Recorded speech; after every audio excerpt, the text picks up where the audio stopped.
Perfect. आज हम लोग देखने जा रहे हैं लाइनेक्स की मशीन को कैसे इंस्टॉल करते हैं। ठीक है, तो लाइनेक्स की मशीन इंस्टॉल करने के लिए मेरे पास जो बेस मशीन है वो विंडो है। मैं किसी पर्टिकुलर रीजन में हूँ। इस रीजन में 3 अवेलेबिलिटी जोन होते हैं, ये हम जानते हैं। उसके बाद अभी यहाँ पे रनिंग 0 है। मैं इंस्टेंसेस पे गया, लॉन्च इंस्टेंसेस, एक नाम देना है, एक नेम देनी है हमें लॉन्च इंस्टेंसेस का। मैंने नाम दिया है यहाँ डेमो अंडरस्कोर लाइनेक्स। जो आपको अच्छा लगता है आप अपने हिसाब से नाम दीजिए, कोई प्रॉब्लम नहीं है। जब एप्लीकेशन है ना ओएस यानी कि अमेजोन मशीन में सेलेक्ट करने की बारी आएगी तो आप डिफरेंट डिफरेंट सेलेक्ट कर सकते हो। पहले हमने माइक्रोसॉफ्ट विंडो का देखा था, आज हम लोग अमेजोन लिनक्स को करके देख रहे हैं। लिनक्स सिर्फ अकेला नहीं है, उबुंटू भी हो सकता है, रेड हैट भी हो सकता है, सूजे भी हो सकता है, डेबियन भी हो सकता है। हम फिलहाल अमेजोन लिनक्स लेके चलेंगे। हमने अमेजोन लिनक्स को सेलेक्ट कर लिया। अमेजोन लिनक्स भी डिफरेंट डिफरेंट टाइप का है, फ्री टियर भी है, फ्री टियर एलिजिबल भी नहीं है। एक लिनक्स है जिसमें अमेजोन लिनक्स 2 है विद एसक्यूएल सर्वर 2019 स्टैंडर्ड के साथ है। किसी को अगर चाहिए कि वो चाहता है अमेजोन लिनक्स पे एसक्यूएल सर्वर ही यूज करने वाला है स्टैंडर्ड एडिशन 2019 का, तो वो ये सेलेक्ट कर सकता है। दूसरा ऑप्शन है आप यही सेलेक्ट कर लो और इसके बाद इसमें एसक्यूएल स्टैंडर्ड 2019 को इंस्टॉल कर लो, कोई प्रॉब्लम नहीं, दोनों ऑप्शन हो सकते हैं। तो हम फ्री टियर वाला एलिजिबल पकड़ के चलते हैं, या ये लेना है ये ले लो, हम पहले वाला ही ले लेते हैं। इसको सेलेक्ट कर लिया। इंस्टेंसेस में अगेन हमारे पास ज्यादा ऑप्शन है नहीं, क्योंकि अगेन फ्री टियर एलिजिबल बहुत कम होते हैं, एक ही है, तो हम इसको सिलेक्ट करके चलेंगे। की पेयर लॉगिन, आज हम यहाँ पे नया की पेयर बनाएंगे।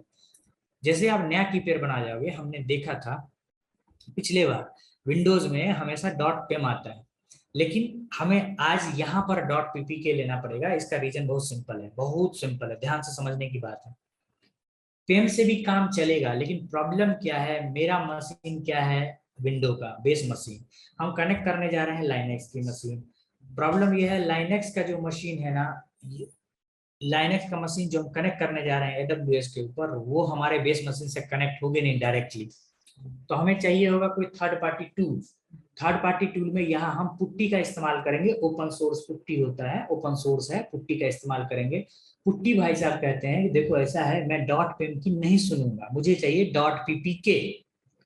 अब या तो डॉट पेम को इंस्टॉल करके तुम कन्वर्ट करो डॉट पीपीके में, कन्वर्ट भी कर सकते हैं, या यहाँ अब एडब्ल्यूएस डायरेक्ट ऑप्शन देता है डॉट पीपीके को सेलेक्ट करने के लिए, तो हम direct dot PPK direct select कर रहे हैं। ठीक है, यहाँ अगर आप और ध्यान से देखेंगे तो यहाँ दो एल्गोरिदम चल रहे हैं, एक आरएसए और एक ED25519। विंडो में सिर्फ और सिर्फ आरएसए चलता है, यहाँ पे लिखा भी हुआ है not supported for window instances. तो हमने समझ गए कि इसमें नहीं करेगा, तो हम आरएसए लेके ही आगे चलेंगे और डॉट पीपीके करेंगे, और यहाँ की पेयर का नाम देना पड़ेगा। मैं यहाँ लिख देता हूँ डेमो लाइनेक्स की पेयर, मैंने एक नाम दिया है, याद रखना है नोमेनक्लेचर। और ये हमने इसको डाउनलोड किया और ये जा करके डाउनलोड सेक्शन में सेव हो रहा है, सेव हो गया। अब मैं क्या करता हूँ, नेटवर्क सेटिंग में एडिट पे जाता हूँ, बीपीसी डिफॉल्ट रखेंगे, सबनेट में चाहता हूँ कि ये 1A में लॉन्च हो जाए, तो मैंने 1A सबनेट सेलेक्ट कर लिया है, यानी कि अवेलेबिलिटी जोन सेलेक्ट किया है। अवेलेबिलिटी जोन एक रीजन के अंदर में होता है। ऑटो असाइन आईपी इनेबल रखेंगे। देखो अब हमारा जो मशीन है लाइनेक्स का जो लॉन्च होने जा रहा है, SSH पोर्ट नंबर 22 पोर्ट पे काम करता है, पोर्ट नंबर 22 होता है। अब प्रॉब्लम क्या है, या तो ऐसा सिक्योरिटी ग्रुप ले लो पुराना वाला एग्जिस्टिंग वन जिसमें पोर्ट नंबर 22 ओपन हो, या हमारे पास होना चाहिए। अगर वो नहीं है, अगर मैंने यहाँ लिख रखा है security demo security group RDP, नहीं है RDP ओनली, तो नहीं है, या मुझे फॉर लिनक्स इसमें ना SSH ओपन होगा। तो मैं आज पहली क्लास है समझने के लिए, तो मैं क्या करता हूँ, न्यू सिक्योरिटी ग्रुप बना लेता हूँ, न्यू सिक्योरिटी ग्रुप बनाता हूँ और सिक्योरिटी ग्रुप का नाम देता हूँ SGONE सिक्योरिटी ग्रुप 1 _Linux, कि भाई इसमें लाइनेक्स का ओपन होगा, यानी कि मैं इसमें पोर्ट नंबर, और मैं यहाँ लिख देता हूँ इसके डिस्क्रिप्शन में SSH ओपन। ठीक है, हमने SSH ओपन कर दिया, डेट एंड टाइम वगैरह रहने देता हूँ मैं। अब यहाँ आप देखोगे कि SSH पोर्ट नंबर 22 ओपन हो रहा है, और एनीवेयर से मैं इसको कस्टम कर सकता हूँ। माई आईपी से मेरे आईपी से होगा, कस्टम से कस्टम, और एनीवेयर से कहीं भी दुनिया में किसी भी आईपी एड्रेस है। और अगर आप यहाँ देखोगे ना तो 8 GB ही चाहिए इसको एक अमेजोन मशीन को लिमेज करने के लिए, सॉरी लॉन्च करने के लिए। हमने विंडो में देखा था 30 GB का डिमांड कर रहा था, यहाँ पे सिर्फ और सिर्फ 8 GB का ही डिमांड है। अगर आप यहाँ RHEL लॉन्च करोगे ना तो आपको 10 GB का डिमांड करेगा। ये उसका बेसिक कॉन्फ़िगरेशन है, मिनिमम वन। हम बढ़ा सकते हैं, हाँ बढ़ा सकते हैं, आपकी इच्छा, लेकिन याद रखिएगा फ्री टियर अकाउंट में हम 30 GB तक का ही पेमेंट करना पड़ता है, सॉरी फ्री टियर में है, उसके अलावा फिर हमें चार्जेबल देना पड़ेगा। तो हम फिलहाल 8 GB ही रखते हैं और एडवांस सेटिंग में ना छेड़ते हुए हम लॉन्च इंस्टेंसेस करेंगे। और इस तरह से अगर आप डिटेल्स में देखेंगे तो हमारे पास ऑप्शंस हैं डिटेल्स में ये सारे, और मैं इस पर क्लिक करूं तो यहाँ पर फिल्टर के रूप में बाहर आकर के यहाँ ओपन हो जाएगा। और अब ये 2x2 इनिशियल चेक पास भी ऑप्शन दिखाएंगे यहाँ पे। ये फिल्टर है, इसको हटा दीजिए। अब ये लोडिंग इंस्टेंस लोड हो जाएगी बहुत जल्द। परफेक्ट।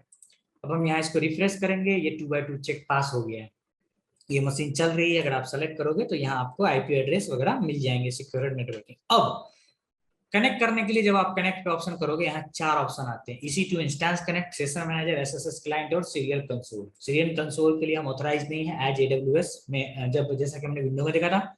सेशन मैनेजर हमने इंस्टॉल नहीं किया है। SSH क्लाइंट का मतलब है मैक यूजर या लाइनेक्स यूजर, यानी कि जिसके बेस मशीन में, जिसका बेस मशीन मैक है या लाइनेक्स है, वो सिर्फ करेगा ये कमांड चलाएगा, SSH को ओपन करेगा, अपना प्राइवेट की जो भी वो इस नाम से अभी मैंने जो डाउनलोड किया है उसको लोकेट करूंगा, जिस फोल्डर और फाइल में रखा हुआ है वहां जाकर के कमांड चलाऊंगा chmod 400, उसको एग्जीक्यूटेबल का परमिशन मिलेगा।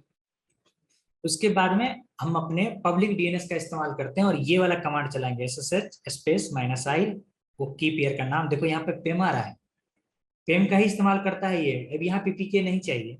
EC2 यूजर @public DNS, तुम इस EC2 यूजर @ को हटा के @ के बाद आप सिर्फ IP भी डाल सकते हो। ये हमारा कनेक्शन हो गया। लेकिन अब हमारे पास वो है नहीं पहला ऑप्शन। हम आज EC2 इंस्टेंस कनेक्ट से कनेक्ट करने की कोशिश करेंगे। ये जो ऑप्शन है ये आपको EC2 को ब्राउजर पे एक्सेस करने की परमिशन प्रोवाइड करता है। ठीक है, इंस्टेंसेस पे चलता हूं, अगेन मैं इसको सिलेक्ट करता हूं, कनेक्ट करने पे चलते हैं और EC2 कनेक्ट करते हैं। और अगर मैं कनेक्ट करूं तो यहाँ कनेक्ट करता हूं, ये ब्राउजर पे देखो ओपन हो रहा है। याद रखिएगा अमेजॉन लिनक्स ब्राउजर पे एक्सेस होता है, इसका मतलब ये नहीं कि हर लाइनक्स का डिस्ट्रोस ब्राउजर पे भी एक्सेस हो जाए। नॉर्मली ब्राउजर पे एक्सेस करने के लिए वो जो AMI है पर्टिकुलरली वो फीचर प्रोवाइड करता है, अमेजॉन लाइनक्स ये फीचर प्रोवाइड करता है। अगर आप मैं यहाँ देखूंगा pwd, अगर मैं कमांड चला दूं तो मुझे प्रेजेंट वर्किंग डायरेक्टरी दिखाएगा, इससे साबित होता है कि नहीं यहाँ होगा। लेकिन अब ये तरीका तो हो गया नॉर्मल वाला। अब चलते हैं कैसे करना चाहिए। देखो विंडोज को ओपन करो, यहाँ पर जाओ putty, first time putty install करना है, पुट्टी को इंस्टॉल करो। डाउनलोड पुट्टी putty.org से, ओपन सोर्स है पुट्टी, आई रिपीट फ्री नहीं है, ओपन सोर्स है। ओपन सोर्स का मतलब होता है जिसका सोर्स कोड अवेलेबल हो, जिसमें आप जनरल पब्लिक लाइसेंस के हिसाब से मॉडिफिकेशन कर सकते हैं। डाउनलोड पुट्टी आपका जो भी फॉर्मेट है आपकी विंडो का, उस हिसाब से आप डाउनलोड कर सकते हो, ये डाउनलोड हो जाएगा। कट कर दिया हमने। अब मैं वापस यहाँ आता हूँ, मैंने पुट्टी इंस्टॉल करके रखा है, मैं पुट्टी ओपन करता हूँ। इसके बाद मैं इंस्टेंसेस पे आता हूँ, पुट्टी पे जाता हूँ। यहाँ हम सीख रहे हैं कि मशीन अगर लॉन्च हो गया हो, उसको आईपी एड्रेस मिल गई हो, अगर पब्लिक हो तो हम उसको कैसे अब मैं पुट्टी ओपन करता हूँ और इसमें ये आईपी एड्रेस जो 3.10.1092163 है, इसको मैं पुट्टी पे यहाँ पे पेस्ट कर देता हूँ। यहाँ हम @EC2 भी लिखेंगे तो काम करेगा, लेकिन मैं EC2 जो इसका यूजर नेम होगा वो बाद में यूज करूंगा। उसके बाद में SSH दिख रही है, SSH दिख रही है, इसको मैं, ये प्लस का साइन है, इसको एक्सपैंड करो। एक्सपैंड करने के बाद अगेन ऑथ पे प्लस साइन है, इसको एक्सपैंड करिए और यहाँ क्रेडेंशियल दिख रहा है, इस पे क्लिक करिए। याद रखिएगा प्रीवियस अगर पुट्टी का जनरेशन और पुट्टी का फॉर्मेट होगा तो यहाँ ऑथ पे एक्सपैंड नहीं करना, उसको सेलेक्ट करके डालना होता है। इसमें एक नया फीचर है, इस पे गए, यहाँ पहले वाले प्राइवेट की फॉर द ऑथेंटिकेशन को ब्राउज करना है और ब्राउज करने के बाद जो हमारा हमने डाला था की पेयर का नाम, उसको सिलेक्ट करना है, उसको ओपन करनी है और ओपन कर देना है। ये हमसे पूछ रहा है कि क्या आप इस सर्वर को जानते हो, क्या भरोसा करते हो कि ये जो सर्वर आप रिमोट पे ले रहे हो सही है। मैं बोलूंगा बिल्कुल भरोसा करता हूँ। और यहाँ ये मांग रहा है यूजर नेम। मैं थोड़ा सा स्क्रीन को बड़ा कर देता हूँ। ये व्हाइट वाला पोर्शन पे राइट क्लिक करिए, चेंज सेटिंग करिए, अपीयरेंस में जाइए, चेंज फॉन्ट करिए और यहाँ पर हम इसको 16 का फॉन्ट लेते हैं। ये मैं दिखा रहा हूँ अभी आपको कि कैसे हम पुट्टी का स्क्रीन का साइज बढ़ा सकते हैं या घटा सकते हैं। लॉग इन एज ये मांग रहा है। अब यहाँ पे मैं दूंगा EC2-यूजर। ये यूजर नेम है। विंडो में एडमिनिस्ट्रेटर देते हैं, इसमें अमेजॉन लिनक्स में EC2 देते हैं, उबुंटू में उबुंटू देना पड़ता है। उबुंटू में उबुंटू यूजर नेम क्या है वो उसका AMI प्रोवाइड करता है। अगर आपको ये नया AMI ले रहे हैं AWS की तरफ से, उसके डॉक्यूमेंटेशन को जाके एक बार पढ़ लीजिएगा। ये हो गया हमारा लॉगिन हो गया। देखिए अगर आप मैं आपको यहाँ प्रेजेंट वर्किंग डायरेक्टरी करके दिखाऊं तो देखिए EC2 होम यूजर। अगर मैं यू नेम स्पेस -R करके दिखाऊं तो आप देख पाएंगे कि ये बता रहा है कि अमेजॉन लिनक्स 2 यहाँ पर लॉन्च हो चुका है। और हमने इसमें 8 GB का लगाया था वॉल्यूम। तो अगर मैं आपको ls लिस्ट ब्लॉक BLK दिखाऊं, ये कमांड चला के दिखाऊं तो आप देखेंगे कि 8 GB का दिखा रहा है। XVDA नाम है उसका और ये 8 GB का डिस्क पार्टीशन किया हुआ है जो स्लैश पे माउंट किया हुआ है। ये सब डिटेल आप उम्मीद है कि आपको लाइनेक्स में पता होगा। इस तरह से हमने ये लिनक्स का मशीन पुट्टी के थ्रू लॉन्च करना यहाँ सीख लिया है। किसी को कुछ डाउट होगा तो feel free to ask me now. अब हम यहाँ देखने जा रहे हैं कि हम कैसे इस मशीन को टर्मिनेट कर सकते हैं। अगर आप इसको सेलेक्ट करके इसके मॉनिटरिंग में देखोगे तो कुछ ना कुछ डेटाज आए होंगे, डिस्प्ले हो रहे हैं। लेकिन याद रखना है कि हमारा फ्री टियर अकाउंट है और हमको 720 घंटे के लिमिट में रहना है, 750 आवर्स के लिमिट में रहना है। अगर हमने सारा प्रैक्टिकल कर लिया है तो अब मैं इसको एक्शन में जा करके स्टार्ट स्टेट में जाके टर्मिनेट कर दूंगा। लेकिन टर्मिनेट करने से पहले मैं आपको एक छोटी सी चीज और दिखाता हूं। मैं आपको दिखाता हूं कि मोबैक्सटर्म से हम कैसे ले सकते हैं। जैसे पुट्टी में क्या है, पुट्टी ओपन सोर्स है, मैक्सिमम कंपनी में पुट्टी इस्तेमाल होता है। मोबैक्सटर्म ओपन सोर्स नहीं है, प्रीमियम वर्जन है, पेड भी है और फ्रीमियम भी है। आप लोग अभी सीख रहे हो इसलिए मैं आपको बता देता हूं कि मोबैक्सटर्म से कैसे करते हैं। मोबैक्सटर्म एक तरह का अच्छा यूजर इंटरफेस प्रोवाइड करता है। आप लोग जाएंगे मोबैक्सटर्म यूज करेंगे, मोबैक्सटर्म ऐसे लिखोगे, मोबैक्स MOBAXTERM मोबैक्सटर्म लिखेंगे तो यहाँ डाउनलोड का ऑप्शन आएगा, आप डाउनलोड कर सकते हैं। आप जब डालोगे तो देखेंगे होम एडिशन जो कि फ्री है और प्रोफेशनल एडिशन जो कि चार्जेबल है। ठीक है। और इस तरह से मान लो मैंने डाउनलोड किया, डाउनलोड करने के बाद इंस्टॉल कर देना है। आप लोग इंस्टॉल कर लेंगे। इंस्टॉलेशन करने के बाद मोबैक्सटर्म ऐसे ओपन करना है। मोबैक्सटर्म आप ओपन करेंगे, जैसे मोबैक्सटर्म ओपन करेंगे तो कुछ इस तरह का ओपन होगा। ये हो रहा है, देखिए ये अगर आप ध्यान से देखेंगे तो ये मोबैक्सटर्म हमारा ओपन हो गया। अब आप देखो इसमें बहुत सारी चीजें कर सकते हो, बहुत सारी चीजें ले सकते हैं। Split view, terminal wise option दे रहा है। अगर मैं टर्मिनल या सेशन पे क्लिक करता हूँ तो आप देखोगे यहाँ टेलनेट कर सकते हो, RSH कर सकते हो, XDMP, RDP भी ले सकते हैं। अगर किसी ने मैक में मोबैक्सटर्म डाल रखा है तो यहाँ से RDP का भी मशीन को रिमोट पे ले सकते हैं। SFTP, FTP कर सकते हैं, बहुत तरह का सेल का इस्तेमाल कर सकते हैं, ब्राउजर का इस्तेमाल, AWS S3 को यहाँ से डायरेक्ट कनेक्ट किया जा सकता है। ठीक है। तो अब मैं SSH करने जा रहा हूँ और मैं रिमोट होस्ट यानी कि अपने IP एड्रेस कॉपी पेस्ट करने जा रहा हूँ। ये हमारा IP एड्रेस है, इसको मैंने लिया और इस पे कंट्रोल V करके पेस्ट कर दिया। स्पेसिफिक यूजर नेम में इस पे चेक बॉक्स करना है और यहाँ पर लिखना है EC2-यूजर। अगेन जैसे यूजर नेम आता है, यहाँ लिखने के बाद एडवांस SSH सेटिंग में जानी है और यहाँ यूज प्राइवेट की पे चेक बॉक्स करना है, इस पे ब्राउज करना है और ब्राउज करके हमारे को वो वाला की पेयर जो हमने डाउनलोड किया था .ppk को ओपन कर देना है और ओके करना है। जैसे ही आप ओके करेंगे ये आपसे पूछेगा क्या आप भरोसा करते हैं। आप इसको एक बार जरूर पढ़ लीजिएगा ये क्या पूछ रहा है। फर्स्ट टाइम कनेक्शन पे ऐसा करता है, एक्सेप्ट कर दिया और आप देखेंगे कि ये कनेक्शन स्टेबलाइज्ड हो चुका है। ठीक है। और ये थोड़ी सी कुछ डिटेल्स भी दे रहा है इसके मॉनिटरिंग के। मैं इसको फुल स्क्रीन करके दिखा देता हूँ, अगर आप ये देख पाएंगे तो ये अगर मैं इसको प्रेजेंट वर्किंग डायरेक्टरी करूं तो ऐसा हो सकता है। लेकिन एक और बात है, यहाँ आप थोड़ा सा ना इसके रूट अकाउंट को या पीछे पीछे भी जा सकते हैं, मतलब आप इसको ट्रेस कर सकते हैं। ये एक्चुअली पेरेंट डायरेक्टरी है स्लैश, और पेरेंट डायरेक्टरी में इतने सारे फोल्डर बने हुए हैं। तो ये सारी चीजें यहाँ पर आप कर सकते हो। थोड़ा इनिशियल लेवल पर आप मोबैक्सटर्म का यूज करेंगे तो आपको बेहतर आइडिया थोड़ा मिल पाएगा कि कहाँ चल रहा है, अगर आप लाइनेक्स नहीं जानते हैं तो।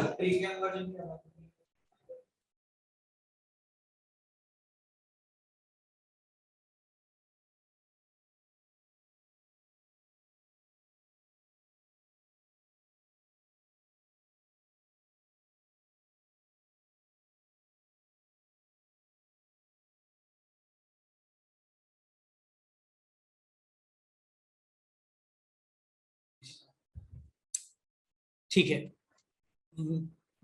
मैं ये बताना चाह रहा था कि अगर आप चाहें तो मोबाक्सटम में जो फ्रीवेयर का ही यूज किया है, फ्री एडिशन ही यूज कर रहा हूं मैं।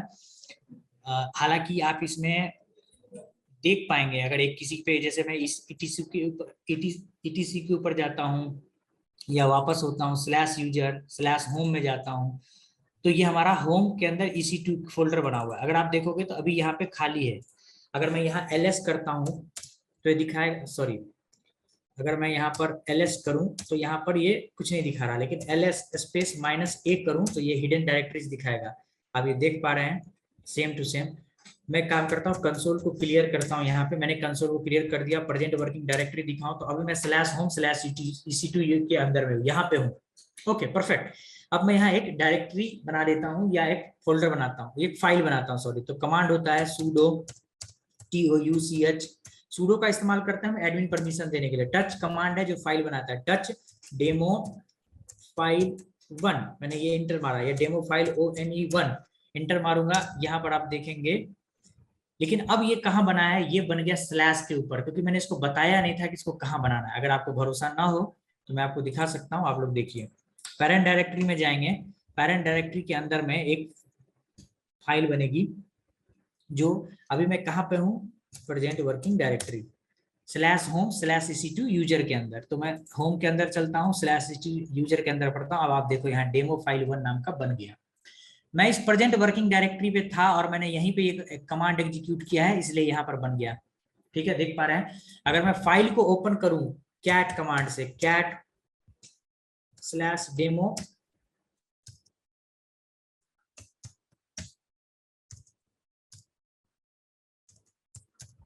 डेमो फाइल 1, तो ये ब्लैंक दिखा रहा है, कुछ नहीं दिखा रहा। मैं इसको vi एडिटर से sudo, इसको परमिशन प्रोवाइड करेगा, sudo vi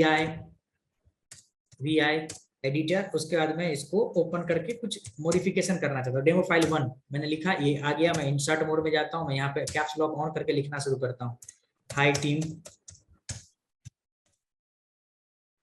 this is my first line.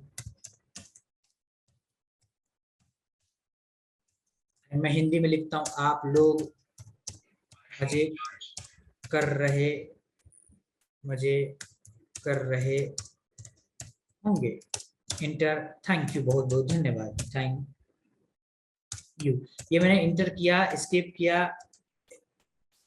अब मैं एंट्री करके बाहर आ जा रहा हूँ। ठीक है, मैं सेव और एग्जिट मोड में आ रहा हूँ और ये मैंने इंटर कर दिया।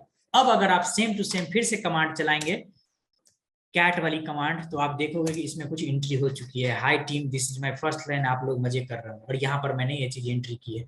अगर आपको यहाँ से, अगर आप यहाँ से एडिट करेंगे तो ये थोड़ा टाइम लेगा, लेकिन जब ये एडिट करके देगा, अब ये पूछ रहा है किससे ओपन करना है आपको, विजुअल स्टूडियो कोड से या किसी और चीज से। मैं इसको देखता हूँ नोटपैड के साथ कंफर्टेबल है या नहीं। आप ये देखिए, ये नोटपैड पे ओपन हो गया।